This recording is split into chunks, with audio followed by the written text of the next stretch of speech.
Hello everyone, this is Mr. Appel, and we're going to look at what we call uniform width problems.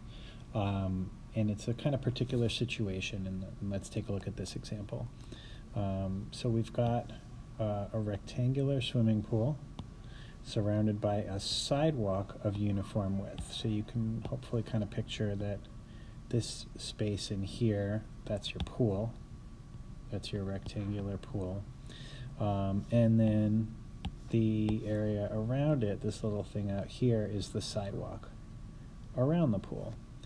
So it says he wants the dimensions of the pool and sidewalk, so pool and sidewalk, to be 16 by 20. So that's the whole thing. So this whole thing is 20 meters, and this whole thing here is 16 meters. So got to be really careful about labeling everything. But then it says the pool has an area of 192 square meters. So the pool, just that inner rectangle, has 192 square meters as the area. Now the other piece, the question's asking how wide should the sidewalk be? So the width of the sidewalk is uniform. It's the same all the way around, and it's my unknown. So if that's the width of the sidewalk is x, it's going to be x wide all the way around. So that's going to be x, and that's going to be x, and that's going to be x. So now the question is, so we know the dimensions of the entire big rectangle is 20 by 16.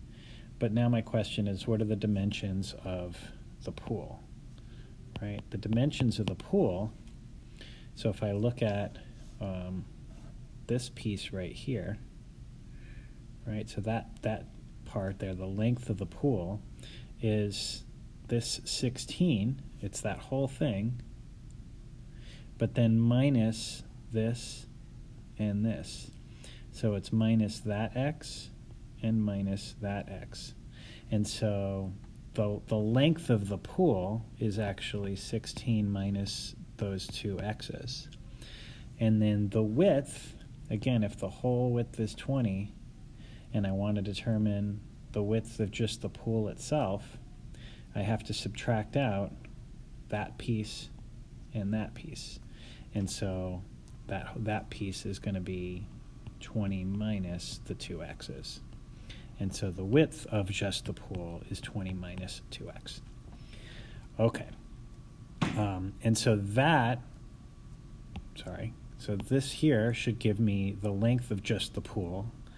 This should give me the width of just the pool. And if we multiply the length of the pool by the width of the pool, we should get the area of the pool, which we know to be 192.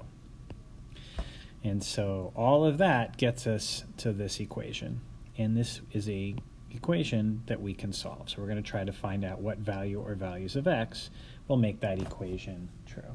And so that's our goal. So we're going to solve that equation. So let's first do all our distributing here. So that's 320 minus 40. Sorry, I'm going out of order here.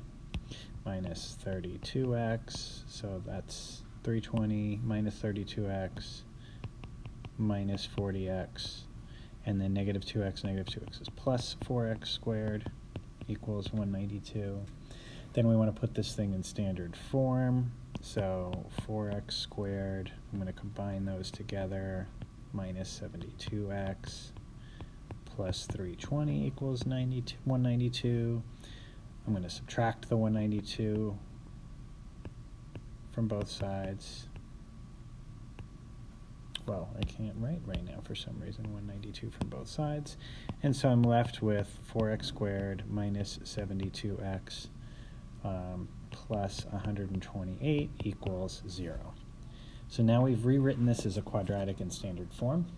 I want to solve that by factoring. I notice that all three of those terms are divisible by 4. So I'm going to divide the entire equation by 4 to make it a little easier to deal with. So that's x squared minus 18x plus 32. And that turns out to be pretty easy to factor. You always have a choice how you want to solve it. If you want to use quadratic formula or completing the square, you can. But this one's pretty easy to factor. And so solving each of those, I get 16 and 2. So it looks like there's two possible solutions. However, as with all quadratic word problems, or any word problem really, we need to stop and see, does this answer actually make sense? If the width of that rectangle, if the width of the sidewalk were 16, the dimensions of the pool don't make any sense. We'd end up with, you know, well, let's just look at the pool, right? Well, let me just, I don't know why I just erased that, sorry. But if this whole thing is 16, but the width of the pool was 16 meters, that would mean this distance is 16 meters, and this distance is 16 meters. That doesn't make any sense. The pool would actually have a negative length if that was true. And so that doesn't make sense, and so we reject that answer. Now let's see what happens when x is 2. Let's see if that makes sense. So if we 16 minus 2 times 2 gives us the length, so that's 16 minus 4, which is 12, and then the width would be 20 minus twice x, which would be 20 minus 4, which would be 16, and that would be the length and the width of the pool. And that does seem to make sense. And so the answer to our question, which was how wide should the pool be, the width of the pool was x, our answer is 2, and so 2 meters is our answer. That's all for now. Thanks.